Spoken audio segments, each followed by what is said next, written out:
back to another episode.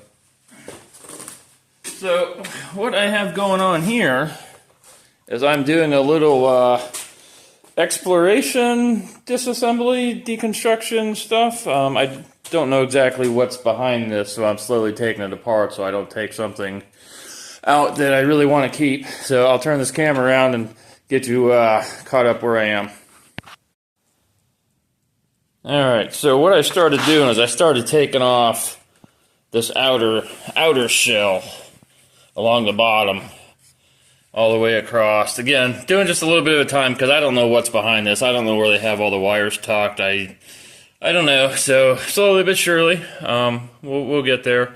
My plan is to take this all off, probably just cut along this edge here and take out like this whole outer perimeter, probably back to, I don't know, somewhere back in here, and get that all out. Once that's done, I'm going to start looking at this main pillar here, get that cut out, and then slowly start taking off the outer shell down there, see what's behind that, because I think that all has to go. So I'll set this camera up and you can watch that process. Oh, there's different ways that you can take off these little spot welds. I know some people use spot weld cutters. People use impact hammers or air chisels to do that. Usually what I do is I just grind them like really, really thin. And then what you can do is you can just get behind this and just pop them off. Sometimes you have to go over them more than once, but for the most part, it does it relatively easy. I mean, you're not bending the shit out of everything. You're not drilling a hole, because if you can see, there are 1, 2, 3 layers, and I'm not quite sure I want to take all 3 of them off just yet. So I want to do just one at a time. And you can see where I did the same thing down here. Some of them I don't go deep enough, and you end up ripping some of the metal off with it, but you're not really screwing this edge up here. So let me get this camera set up.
Alright, so I got all the spot welds ground down that I could find. They went spot weld happy on this thing. There's a ton of spot welds in this all over the place. But you can see, like here, you can tell when you get all the way through the spot weld because the back material will actually absorb the heat and this front material will start getting really hot and it'll discolor. You can see that like on all these spot welds where the outside starts turning black because it gets hot. But the base material underneath it just dissipates the heat a little bit better. I started coming down through here, and I figured that was a waste because I'm going to cut this whole thing out. So I think what I'm going to do is I'm just going to take the cutoff, come off through here, and remove this section. And then once I figure out what's underneath here, I'll just cut that out all as one. I'm not going to do this to the other side. Once I figure out how this side is put together, I'll just go through and I'll be able to take the other side apart a lot easier, knowing what's underneath it and where things are.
I missed one.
Just like that.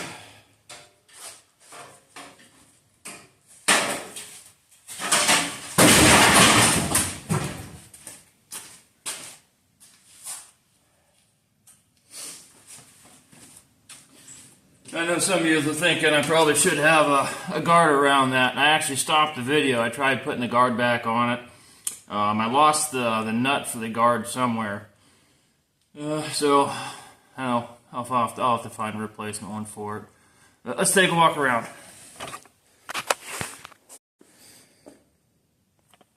Alright, so this is what we got. You can see where all these spot welds I ground down. Actually, a lot of them are actually pretty clean for the most part. You got to watch yourself, because ones like this, they'll get you. They'll get you good. But I mean, if you do it right, I mean, you get these nice surfaces where you could just run your fingers right across and not have to worry about it. So now I'm going to start looking into this. I know I got the seat belt in there. I got the seat belt here, seat belt down there. I'm going to have to take that out. And then if I have a metal Sawzall blade, which I don't know if I do or not, I'll just cut right across that. Same as down there. I'll just zip right across it, cut that right out. But if you ever wondered what was behind the shell of a Dodge Charger, or excuse me, Challenger. No, Charger. I was right the first time. Too many cars on the brain. And this, I think this is factory. I think this is just something that they put in there to fill the void, almost like a glue. They had some up here too, where they kind of glued the panels together. And it took me a while to get that going, but once that freed up, that wasn't an issue. Yeah, I think all that stuff just factory filler. Maybe sound deadener. But let me get that seatbelt out.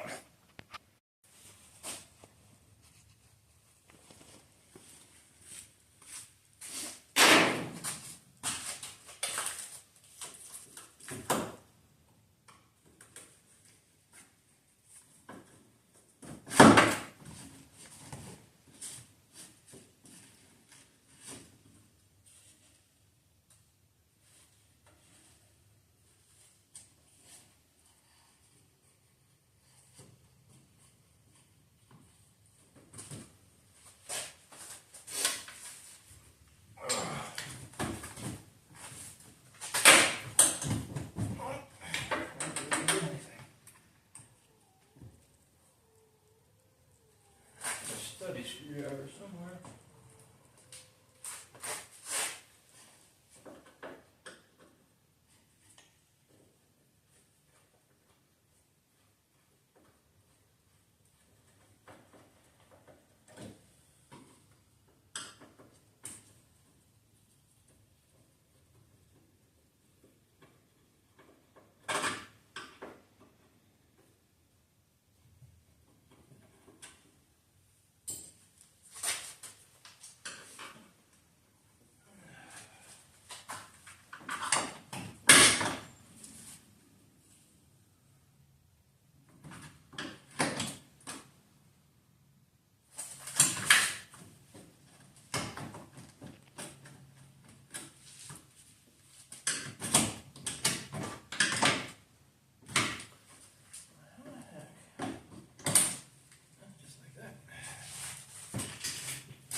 No wires up in there. I'll be able to just cut right across that.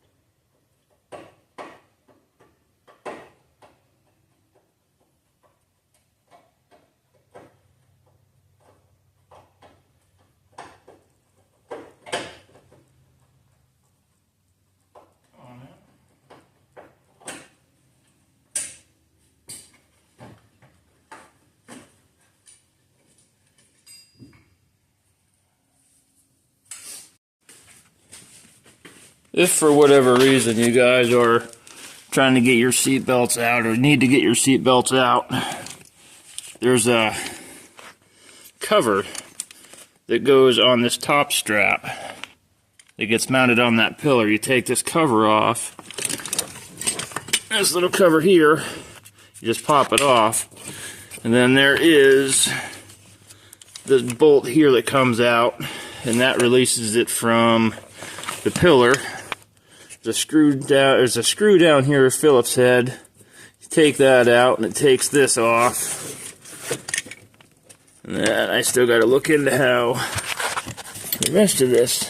Oh, there's a big Torx down there. Oh, I don't think I have that size. That's a big one. I'll figure something out.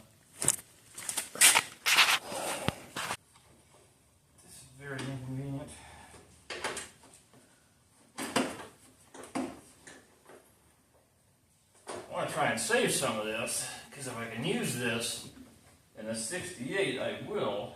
That way the seat belt function works. Everything's still just tied into the newer chassis.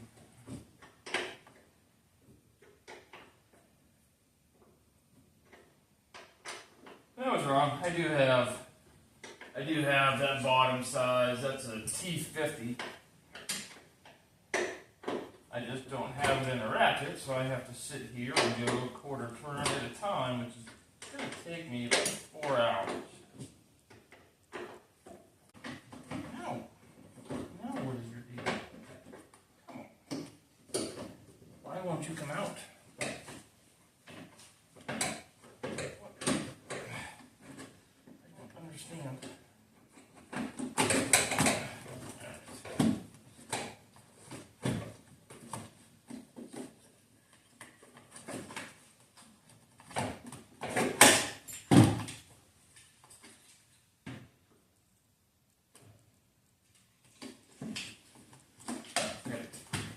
Clip on there for a wire I gotta try and get off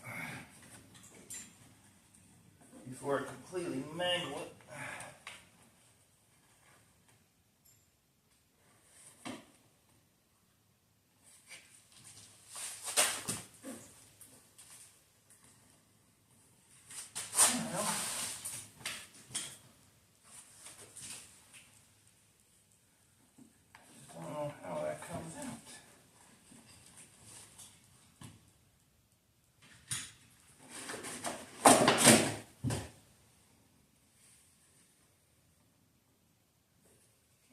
I'm just going to leave it in for now.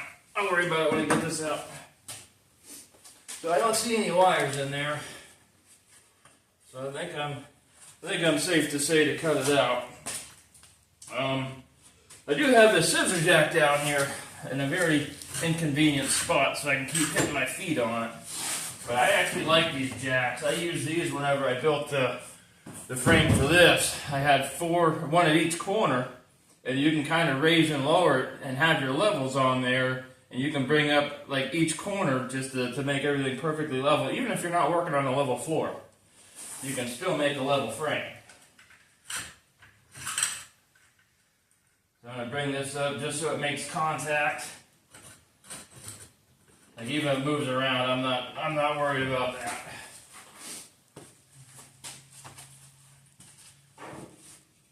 Now it is time to cut this out.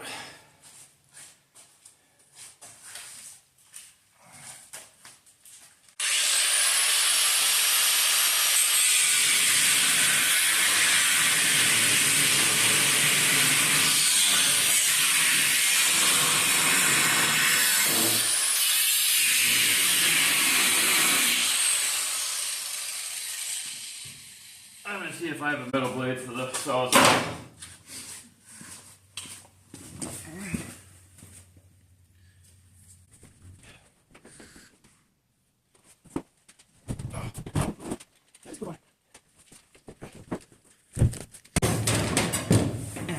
I do not.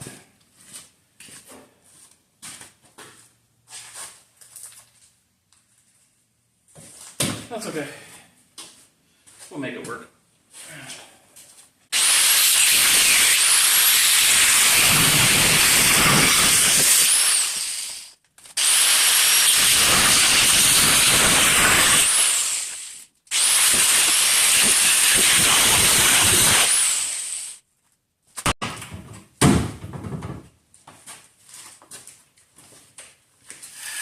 As you imagine, I'm going to go through a ton of wheels doing it this way. Just eats these wheels up. Oh, come on now. Making me work.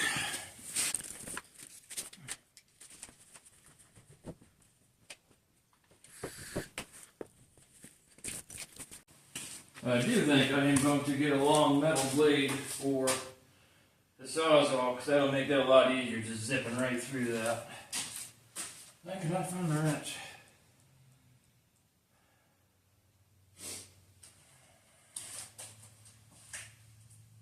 I need better storage. I'm going to get my toolboxes over here. That took entirely way too long to change that wheel. You know, I have no idea where the tool for that went. I will have to find it. I gotta start making room in this garage. It's progressively getting smaller and smaller with all these parts laying around. No, where are my safety glasses at? There they are.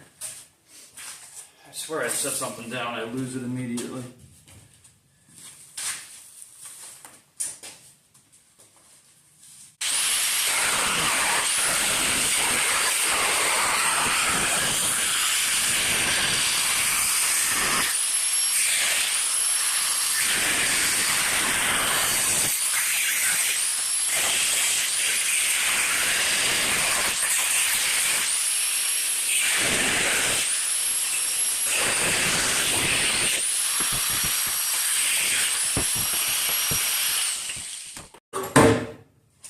What is that?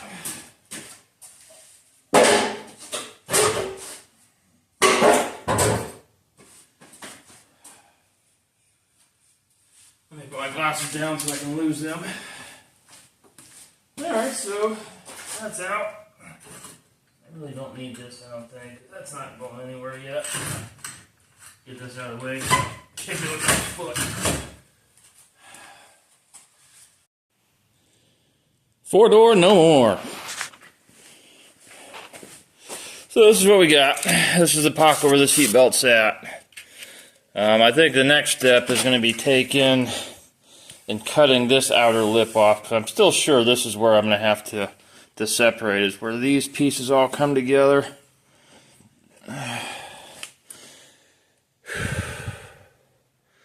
This is where we're at so far.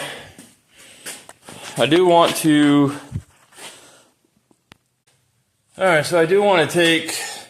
I want to take a fender in the... at least one fender in the hood off the 68. And just set on here just to gauge how things are going to look. I think the window position's already going to be an issue. The 2007 actually slopes down a lot further than the 68 does. The 68 is more of a deeper slope, so I think that's going to be an issue. But I'm going to throw this hood and fender on real quick. We're going to see what it looks like.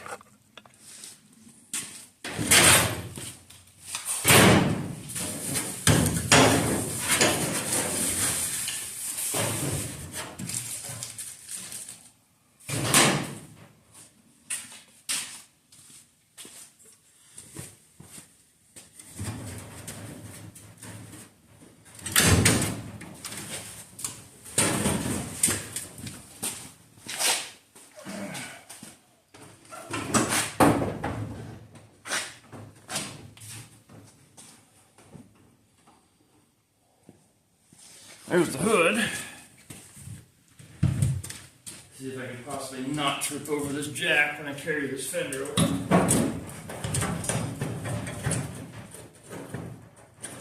I'm held on by 2 bolts. There's one. Oh, just 1 bolt. Just 1 bolt. I don't know if I didn't lose that on the way over here.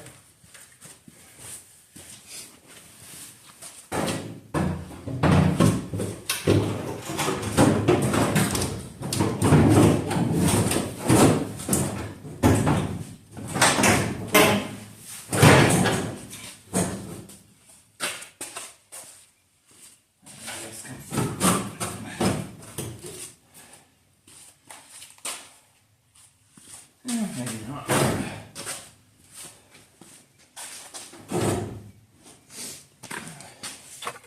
But here's what I'm talking about with the hood. So even just being like this, having the front wheel somewhat lined up in the wheel well, this hood alone is already touching this window. And I still have to make room for the cowl on the 68 somehow. So we're going to have to figure that out at some point. I'm thinking what I'm going to do is probably end up using the dash out of the 68 and seeing how much junk is actually behind all this here. And if I can get rid of some of it, I'll get rid of it. If I can compact it, maybe move things around, just make some room. But I think that's where we're going to call it for tonight. Well, for this video anyways. If you want to follow along, like, subscribe, comment, bell. They all do something different, I guess. Also, if by chance you are watching this video and you need any external parts, the windshield's no good, but windows, power window motors, yeah, the rearview mirrors are no good either. They're duct taped together. So I don't have a whole lot of parts. But if there is something you need, comment. We'll see what we can do. So until next time.